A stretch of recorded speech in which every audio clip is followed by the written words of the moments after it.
from the News Channel 5 network and the Tennessee Department of Labor and Workforce Development. This is State of the Workforce.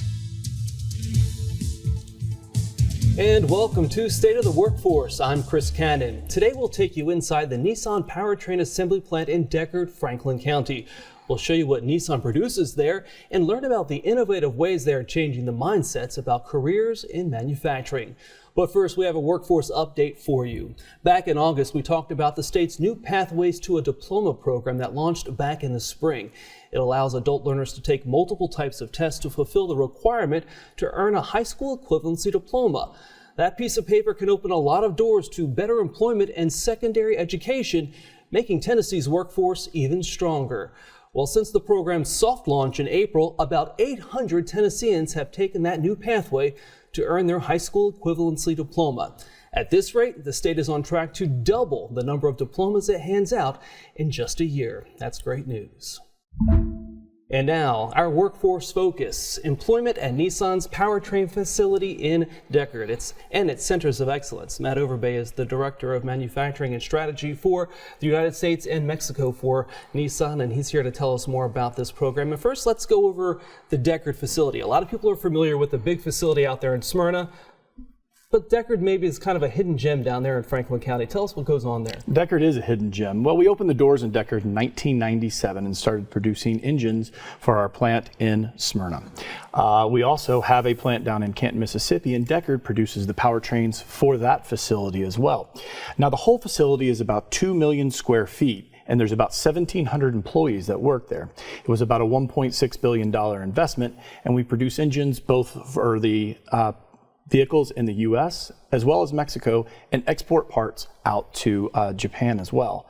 Now, another interesting fact about our Decherd facility is it produced our electric motor for the Nissan Leaf when we launched that in 2010. And it really is every step of the manufacturing facility, from just the raw metal and steel that comes in, and you take it from that to the engine. Absolutely. We have forging, casting, machining, all the way into final assembly of those powertrains.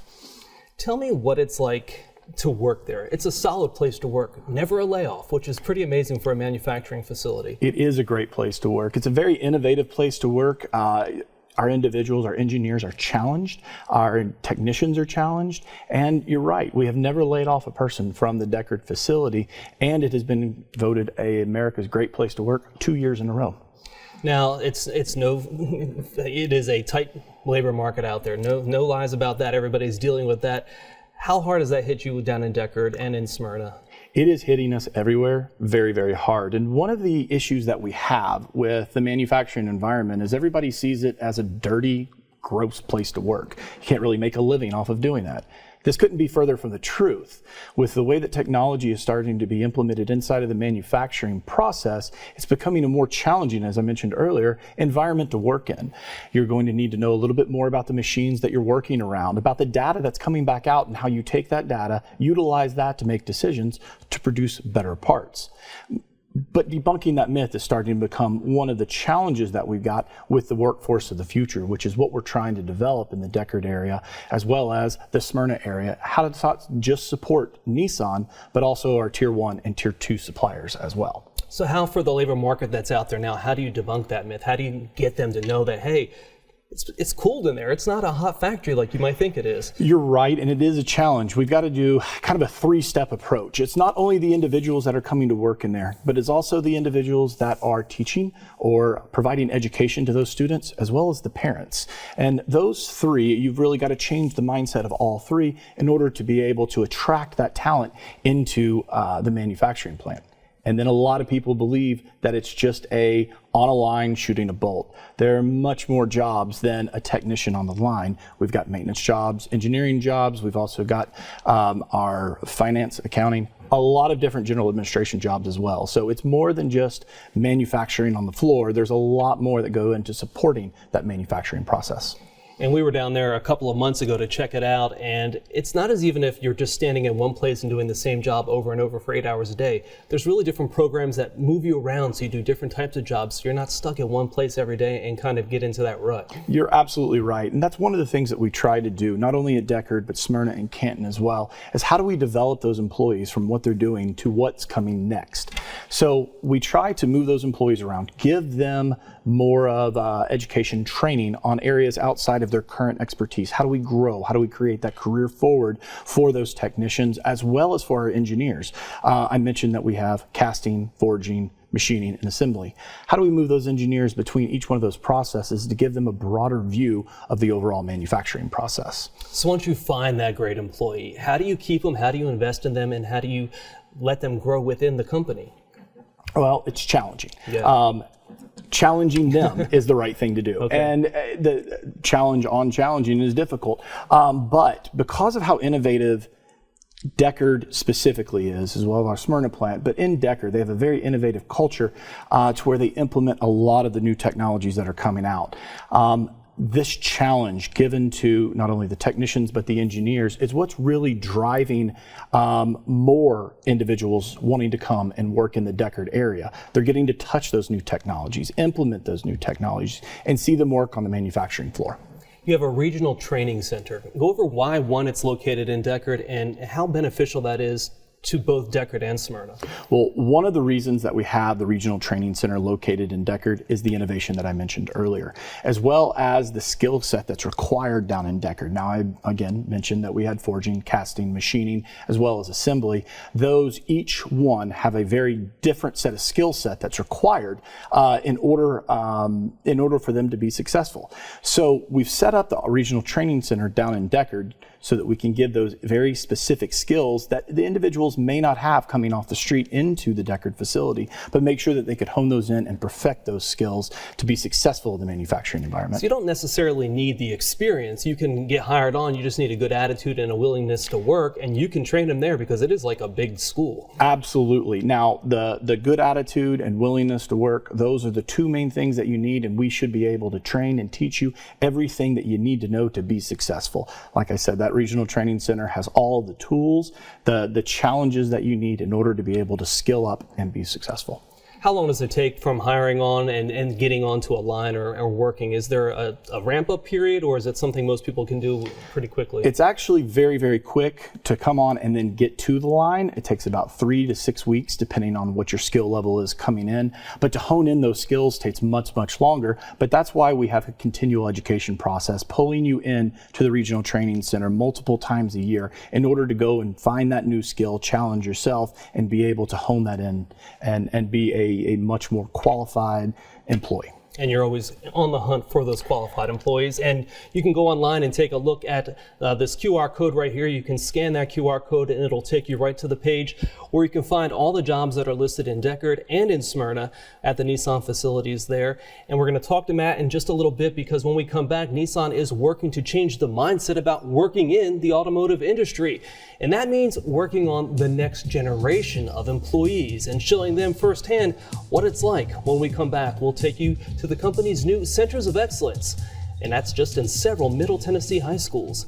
You're watching State of the Workforce on News Channel 5+. And welcome back to State of the Workforce. We were talking to Matt Overby from Nissan in Decherd and Smyrna here in Middle Tennessee. And we were talking earlier about changing that mindset of the worker of today. But what about the worker of tomorrow? Getting in there and finding out and letting those young people know that, hey, this is an option for you. How are you guys doing that? Well, it's become a little bit difficult, and we're trying to do it the same way that we do the current employees. But in what we're looking at now, the workforce of the future, we've got, if you look at the outlook, we need 3.8 million manufacturing jobs. We've got an outlook of about 1.6 million people that are going to be available for those manufacturing jobs. So we're running into an area to where we've got to come up with a new solution. Now, changing the mindset of the students or the workforce of tomorrow is one of the key factors.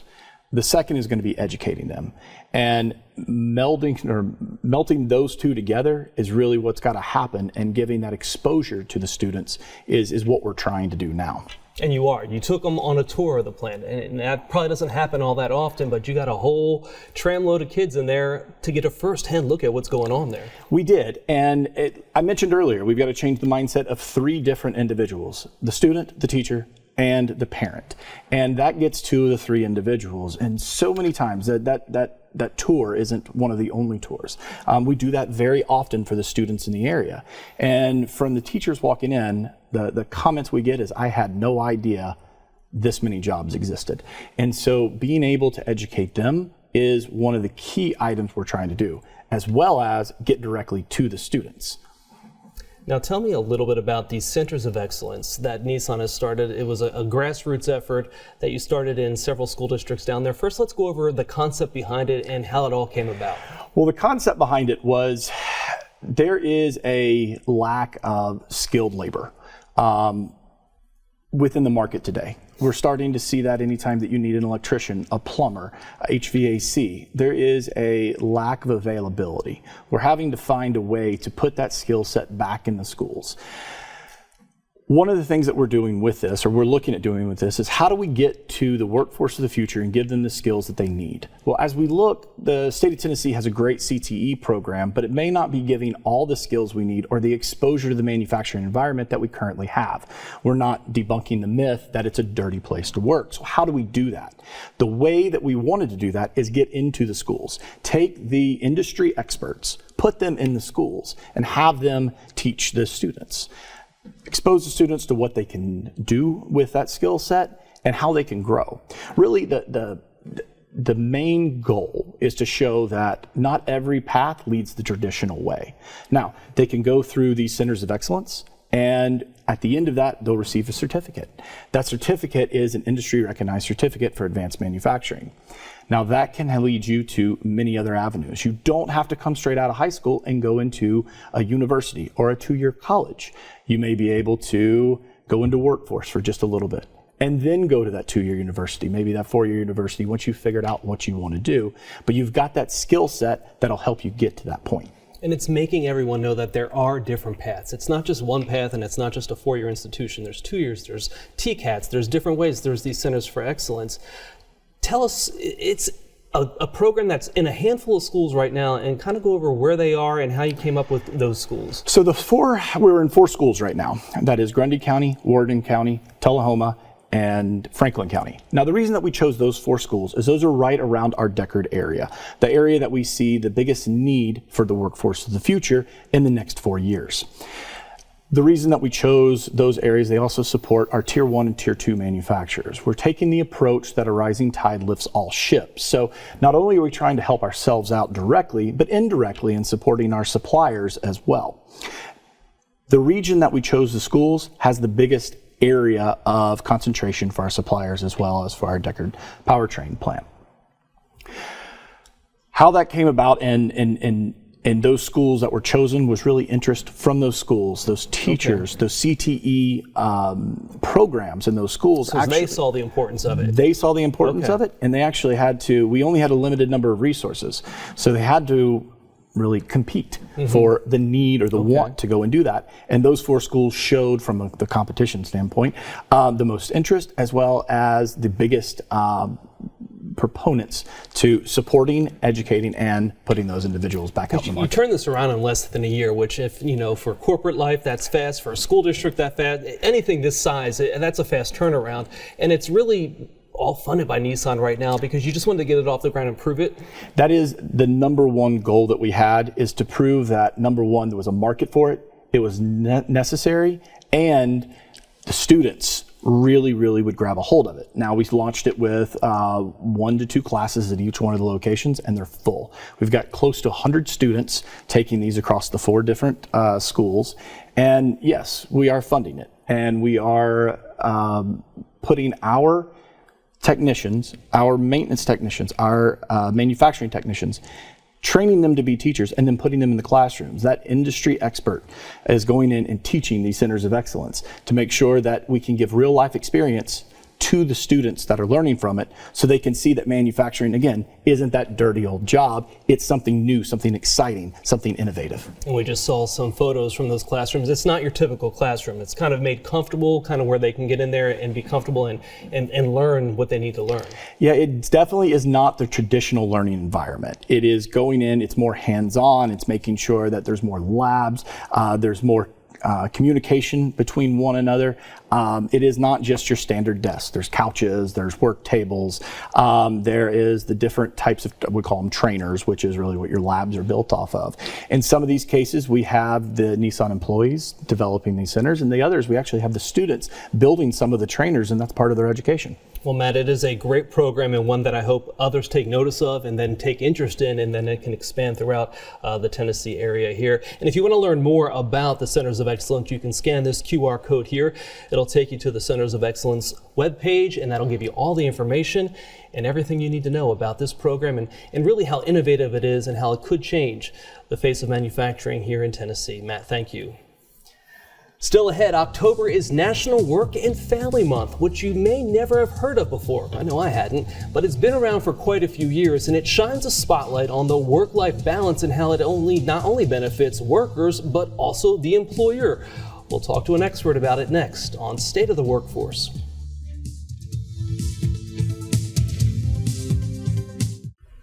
The pull of work and family stresses a lot of people out. Finding a balance isn't easy, but it can be beneficial for both workers and employers. Nikki Garry is a transformational speaker and also an educator, and she's here to tell us all about National Family and Work Month. Nikki, thank you so much for joining us. Thank you for having me. A lot of people haven't heard of this. I didn't hear about it until just a little while ago. Give us an overview of what it means and what it's supposed to do. Yeah, so National Family and Work Month is really to promote work-life balance. So it's been around since 2003, and it's not only to promote work-life balance, but also the economic advantages of such. Now tell us that work-life balance. Everybody has that, and it's some people say impossible to achieve, but we can kind of find a happy medium somewhere. But how do you go about doing that? Yeah.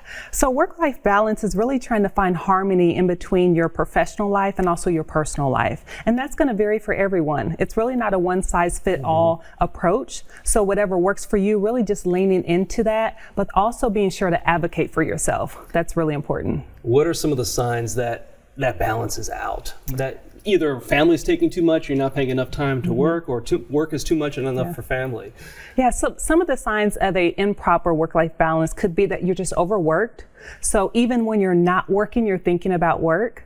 Another sign could be that your relationships start to suffer. So maybe you're a little bit distant, you're not as present as you are normally, but then also you start to feel the signs of an improper work-life balance even in your physical body. So it may be lack of sleep, it may be unexplained aches or pain, so the body begins to also respond to that stress. And I can imagine if you're out of balance, it's not only going to impact your life, but it's going to impact the employees and people you work with and the company you work for. So it's critical to have that balance. Absolutely. So every organization, as I say, has 3 Ps. So the people, the productivity, and the profitability. So if we think about a group of coworkers or colleagues that have improper work-life balances, that first P is impacted to where that energy or lack thereof starts to rub off, right? So it's like the old saying, one bad apple spoils a bunch. So when employee morale goes down, then what happens to productivity? That too goes down. And if productivity is down, because now we have people that are physically at work in body, but mentally they're checked out. So if productivity decreases, what happens to profitability? That also decreases. So it really is a holistic approach to making sure we have this work-life balance, not only for our employees, but also the employer. So really, it would benefit Tennessee employers to make sure that they're doing things to make sure that their employees have that balance there, and to keep that in mind because it's impacting their bottom line. Absolutely. Absolutely. What can they do? What can we do to do that to make sure that everything stays where it should? Yeah, so what can employers or supervisors do? First of all, lead with empathy and understanding and compassion, knowing that, you know, we're in a post-pandemic arena. And to provide context to that, so during the pandemic, a lot of employers were struggling to recruit people, quality people, but then also retain them. And now here we are 4 years later, and a lot of organizations are still struggling with recruitment and retention. So we have lean organizations, more work, but less people. So really leading with empathy to know that we're just booked and busy, right? And leading by example is something else that supervisors can do. Really having those boundaries to where they know when to cut work off. And as you lead that way, your employees will follow suit. Another thing that supervisors and employers can do is also let their team members know about the benefits. There may be Like EAP and things like that? Absolutely. Sure. Health and wellness type of benefits, or maybe there's a free or discounted gym membership, EAP services to where maybe there's some free counseling that can be given to employees, but really leaning into those services because they are a part of your benefit package. And it's so critical because COVID really did change everything. Absolutely. And now employees expect a little something different. You know, it's not the same workplace it was 4 years ago. Absolutely. So is this something you think more employers will pay attention to and keep in mind going forward?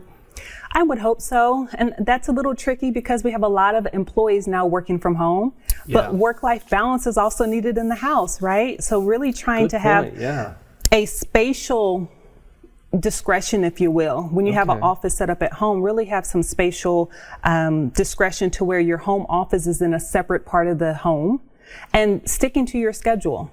Being mindful of that. It's hard not to turn off at 5 o'clock if it's right there at your dining room table. Absolutely. Wow, yeah. And most people are juggling, you know, they're starting dinner, they're doing a load of clothes, so really trying to be as true to that formal schedule as they would if they were in office.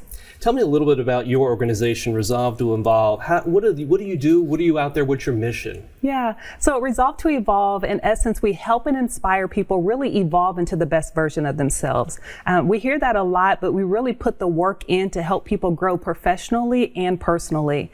And we do that by really two primary services. One, transformational and inspirational keynotes, and then also B2B corporate training, so training and development courses.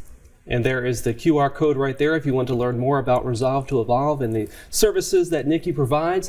She's a great one to listen to, that's for sure, and great advice and can help everybody get along. Nikki, thank you so much. We appreciate it. Thank you for having me. And that is the state of Tennessee's workforce. Thanks for joining us today. From adult education to Tennessee's job bank, you can find easy links and information at tnworkready.com. And of course, you can find us on all the social media channels. Thanks for watching, and we'll see you next time on State of the Workforce.